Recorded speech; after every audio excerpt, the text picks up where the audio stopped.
I'm Veronica Dudo. Tonight on EWTN News Nightly, airport headache. Air travelers will soon feel the squeeze of the ongoing shutdown. Who will be affected and when? Big announcement. A mainstay on Capitol Hill announces big plans. What lies in store for Representative Nancy Pelosi? Ballroom blues. Democrats take aim at the president's White House edition. What makes them so worried? Plus, reason to hope. I have a lot of belief in my generation. We'll show you the program in Rome started by Pope Francis that aims to bring people from different backgrounds together. These stories and more tonight. From EWTN, the Global Catholic Network, this is EWTN News Nightly. Thank you for being with us on the feast day of St. Leonard, who lived as a hermit. Our top story tonight. President Donald Trump addresses the government shutdown and how it's impacting flights across the country. Starting tomorrow, most major U.S. airports are among the 40 that are targeted for flight cuts, including airports in New York, Los Angeles, and Chicago. The FAA is imposing the flight reductions to relieve pressure on air traffic controllers. White House correspondent Owen Jensen reports. Owen. And those controllers you mentioned are working without pay during the government shutdown. They have been increasingly calling off work as they exhibit signs of strain. In the Oval Office, where President Donald Trump unveiled a deal to cut costs on obesity drugs, the president is also asked about cutting air flights across the country.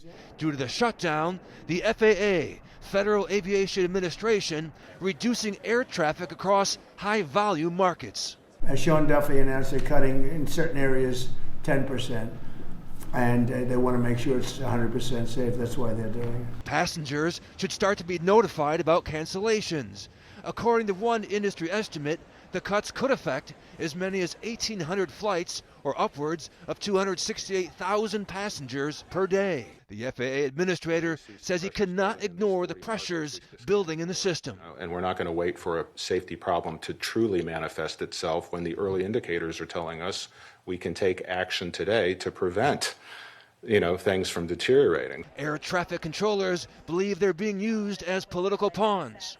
We're being thrust into the spotlight on policy disagreements that have nothing to do with us. That's where the frustration comes from for myself and every air traffic control in the country. And they wake up to a headline that says there's no end in sight. That leads to hopelessness. President Trump released an online video asking Republicans to change Senate rules so they can reopen the government without Democratic support. Republicans, you will rue the day that you didn't terminate the filibuster.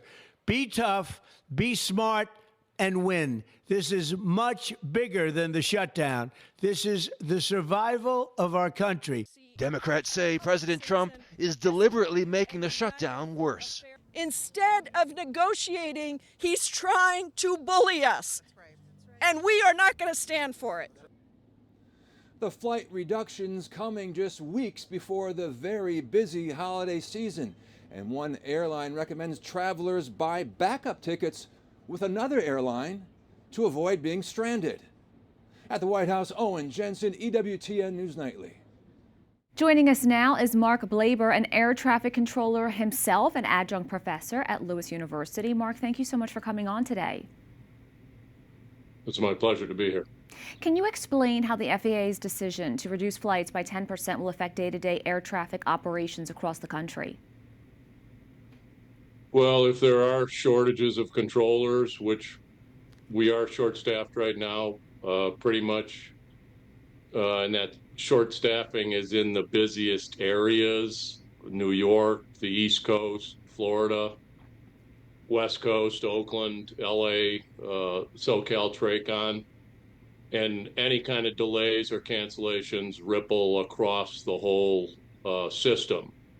So even a 10% reduction can be exponential, just because you can add one airplane to a 5 or a 6 or a 7 airplane problem, and it can make it much more difficult. So that will help with what's happening right now with the chronic short staffing and any absences you're getting from people that are, the stress is getting to them even more than normal and are calling in, which I think is starting to happen in the air traffic control facilities. And as I mentioned earlier, I think the TSA thing is more impactful there for travelers because you're going to take much longer to go through an airport than you would normally to get on your airplane. Sure. Now, with fewer flights but ongoing staffing challenges, what are the biggest safety concerns air traffic controllers are facing right now?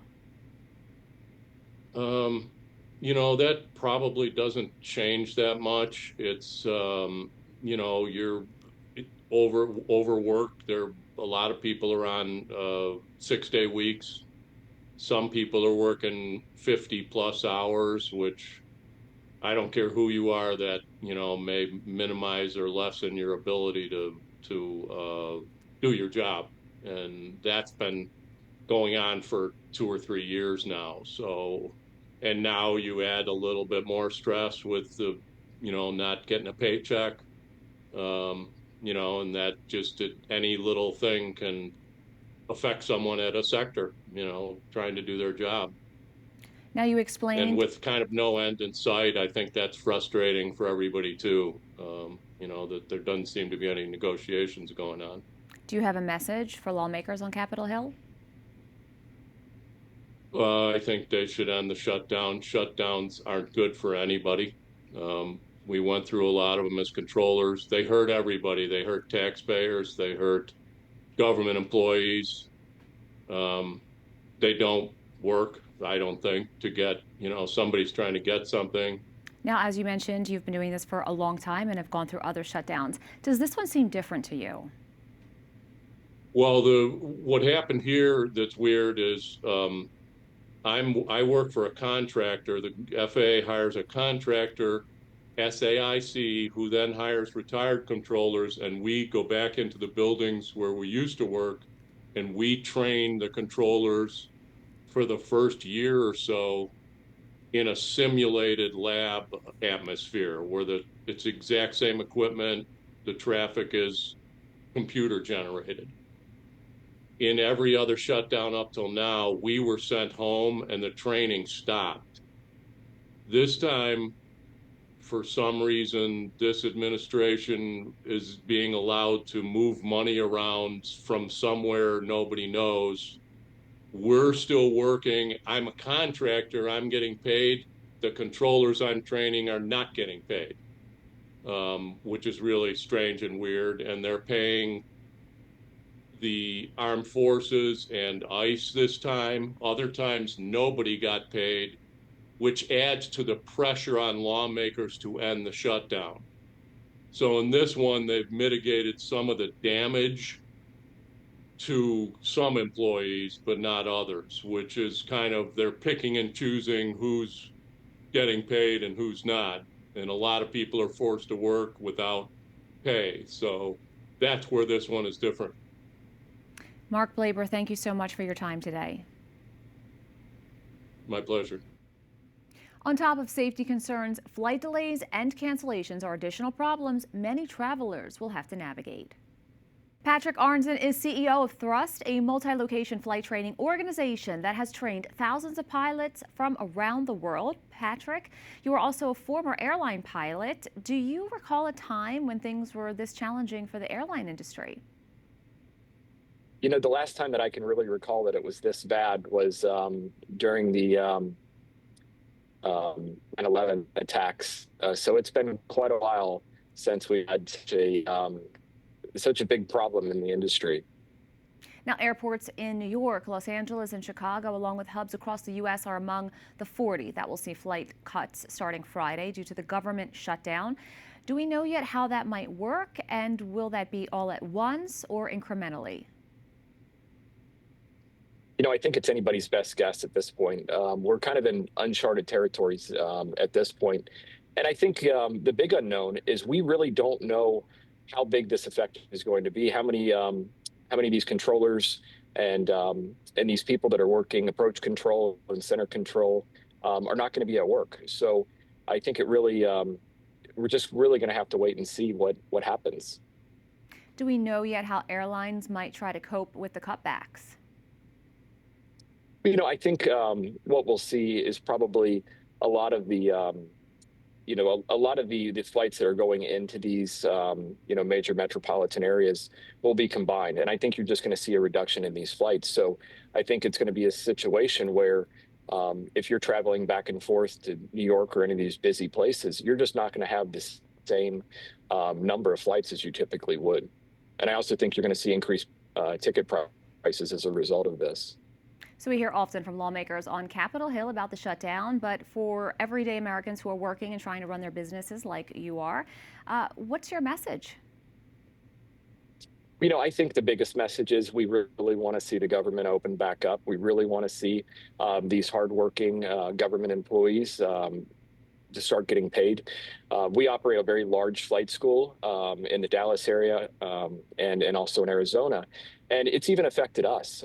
So for our training flights, we're very close to the Dallas-Fort Worth airport, and we've seen the approach control stop working our flights. So I mean, it's certainly affecting us.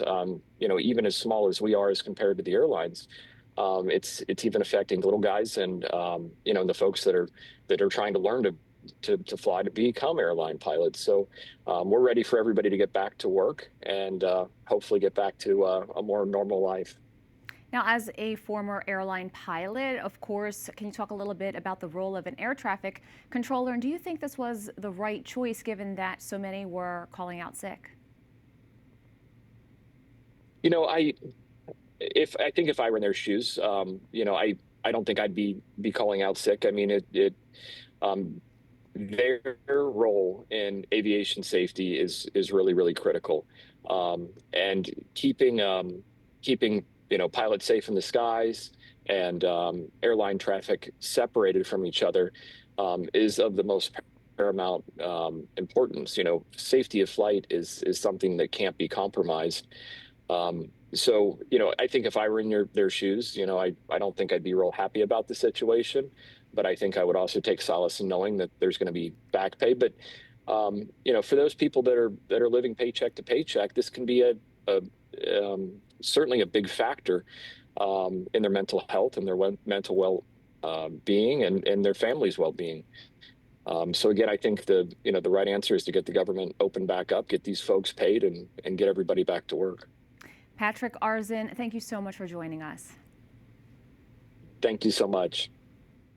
Also happening in the Oval Office today, President Trump announced a deal with drug makers to expand coverage and reduce prices for popular obesity treatments.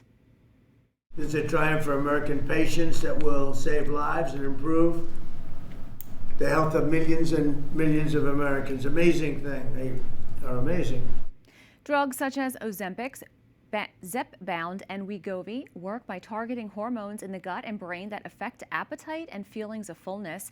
In clinical trials, they helped people shed 15 to 22% of their body weight. Right now, the drugs can cost up to $500 a month in some cases. It is still unclear how much the price may drop to save consumers.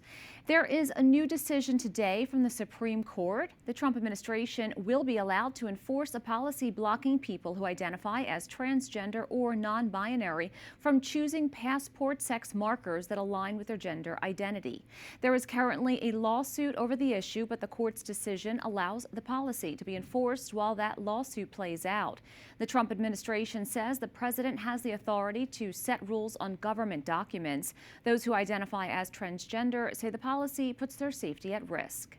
In the Middle East, explosions ring out once more across southern Lebanon as Israel targets Hezbollah. These videos come from the Tyre region just across the border. The Israel Defense Forces say they took out operatives in Hezbollah's construction unit. According to the IDF, the operatives were rebuilding infrastructure that had previously been destroyed. They say it's a violation of the understandings between Israel and Lebanon.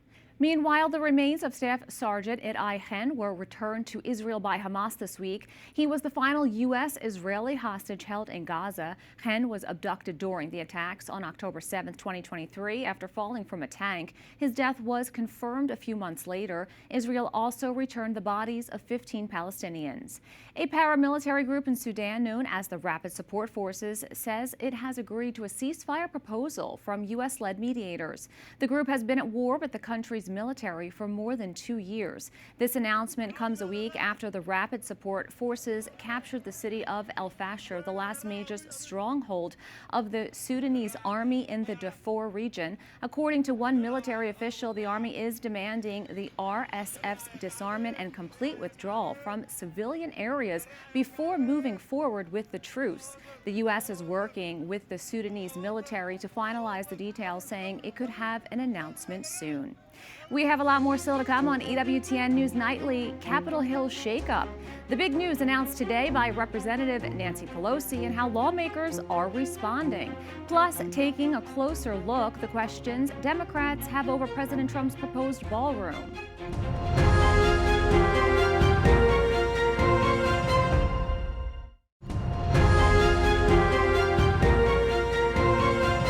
House Speaker Nancy Pelosi announced her retirement from Congress, ending a decades-long career that saw the California Catholic Democrat become one of the most powerful figures in U.S. politics. Pelosi said in a video statement she will not be seeking re-election to Congress at the end of her term in January 2027.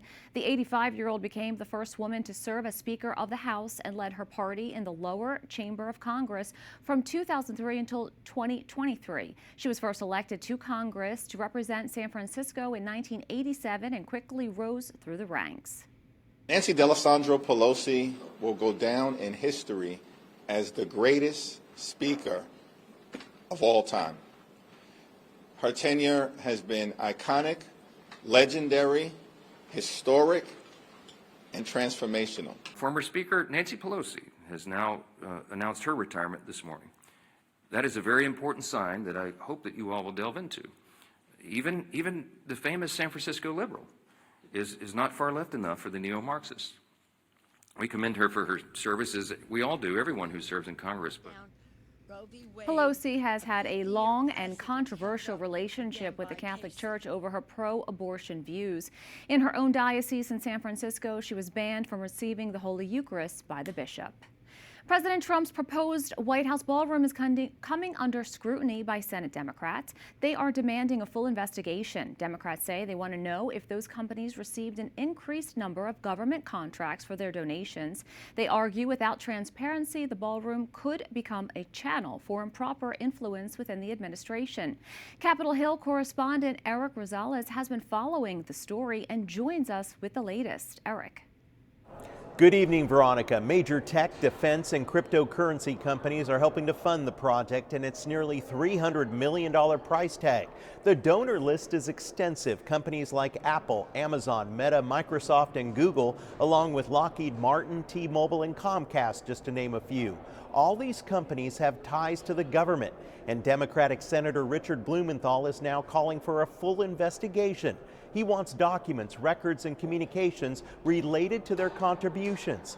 But so far, he tells me, his efforts have fallen on deaf ears. We have received no response, substantively, none, from any of the more than 40 companies that are very likely corruptly making these contributions to the great, big, beautiful, gilded ballroom. Senator Richard Blumenthal's inquiry follows reports that the White House omitted multiple names from the publicly released list of donors. Plus, the group known as Public Citizen revealed 2/3 of the known corporate donors to the ballroom project have received $279 billion in federal contracts over the last 5 years. Some Democrats call that paybacks and add it could lead to illegal influence peddling within the administration. They are concealing, so far, the facts surrounding their donations, how much each is giving, what kind of agreements may have been given, what solicitation occurred. Republicans defend the president and claim the Democrats are on a bipartisan witch hunt. If you want to have a state dinner, if you want to host foreign dignitaries to the capital of the United States of America, you should have space to do it. And so I think that even though some Democrats are very partisan complaining here, this is going to be something presidents of both parties in the future are going to be able to utilize. We don't do investigations when there isn't some kind of an evidence or some kind of an issue out there. What you've got is a president who's trying to do his best to improve that area, to provide future presidents with an opportunity to do a better job of being able to actually entertain people from around the world. Last month, President Trump announced that construction of the 90,000 square foot ballroom is now funded through private donations and generous patriots, American companies, and himself. Democrats say it's their job to oversee those facts, and they want the information to do their job. At the Capitol, Eric Rosales, EWTN News Nightly. A state of emergency has been declared in the Philippines after Typhoon Kalmaji killed at least 114 people and left another 127 missing. The declaration will allow the government to disperse emergency funds faster and prevent food hoarding as well as price gouging. The city of Cebu was hit the hardest on Tuesday, enduring about a month and a half's worth of rain in just one day. Earlier today, the typhoon struck Vietnam, where authorities evacuated more than 500,000 people amid rising floodwaters and landslides. New video has emerged from the deadly UPS plane crash in Kentucky on Tuesday. A dash cam shows the moments before the crash, where the plane is seen missing its left engine. The death toll has risen to 12, and search efforts are still underway for 9 people. The National Transportation Safety Board has recovered the plane's black boxes, and the investigation is ongoing. 7 firefighters are hurt after an explosion while responding to a car fire in the Bronx. Officials say they received several calls for a trash fire which spread to 2 vehicles and ignited a gas tank. The firefighters sustained serious but non-life-threatening burns to the hands and face. Sources say arson was not involved.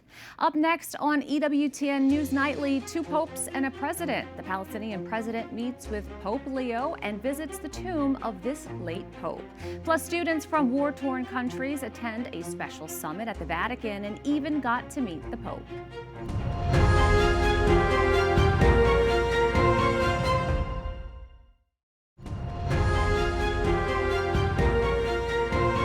This morning in Rome, Palestinian President Mahmoud Abbas met with Pope Leo XIV in a private audience.